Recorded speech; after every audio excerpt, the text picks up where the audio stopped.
Chapter 17, Aircraft Airworthiness Inspection. 1. Where do you find the regulation that specifies the operating conditions that make 100-hour inspections mandatory? FAR 91. 2. A certificated airframe and power plant mechanic may sign off and approve the return to service following what type of inspection? A 100-hour inspection. 3. Under what conditions may a mechanic perform an annual inspection and return the aircraft to service? The mechanic must hold an IA. 4. What is the time frame within which an annual inspection must be performed if such an inspection is required? Within the preceding 12 calendar months. 5. Under what conditions may any checklist be used as a guide for a 100-hour inspection? The checklist must meet the minimum standards specified by FAR Part 43 Appendix D. 6. May an aircraft that is overdue for an annual inspection be flown to a place where the inspection can be performed? Yes, as long as it has a special flight permit. 7. In order for an individual person to conduct a 100-hour inspection and approve the return to service, that person must have what type of certificate? A mechanic certificate with both the airframe and power plant ratings. 8. An aircraft is required by FAR 91.409 to have a 100-hour inspection. Is it legal to fly that airplane beyond the inspection requirement, and if so, for how long? Yes, the aircraft may be operated for up to 10 hours, if required, to reach a place where the inspection can be accomplished. 9.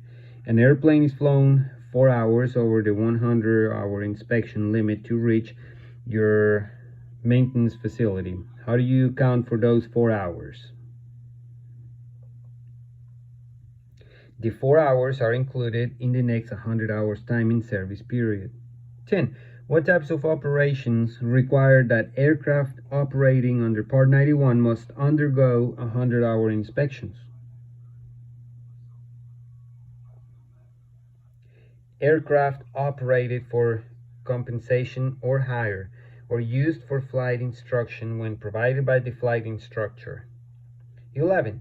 An aircraft under a progressive inspection program is operated for compensation or hire. Does it need a 100-hour inspection? No. Progressive inspections replace 100-hour inspections. Who is authorized to supervise a progressive inspection? Certificated A&Ps who hold an IA, or the aircraft manufacturer. 13. When a progressive inspection program is discontinued, at what time is the next 100-hour inspection due?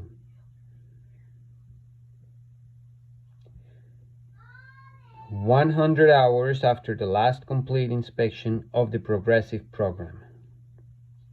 14. An owner desires to use a progressive inspection program. To whom does the owner apply for authorization?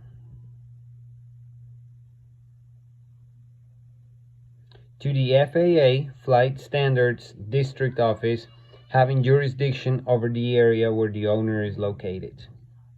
15. Is an engine run-out required as a part of a 100-hour inspection on a turbine-powered aircraft? Yes. 16. Where would you locate the required items that must be recorded in the aircraft maintenance records following completion of a 100-hour inspection? FAR Part 43. 17. Where might you locate a sample of the recommended statement for recording the approval for return to service of an aircraft following completion of an annual or 100-hour inspection. FAR Part 43. 18. Where would you look to find approved information for work on an aircraft electrical system?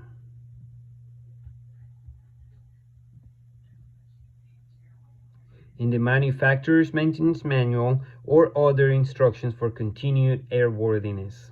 19. What are the limitations placed on mechanics with regard of propellers?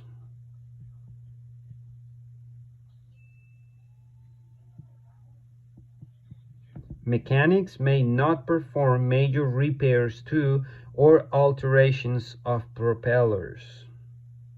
FAR Part 6581.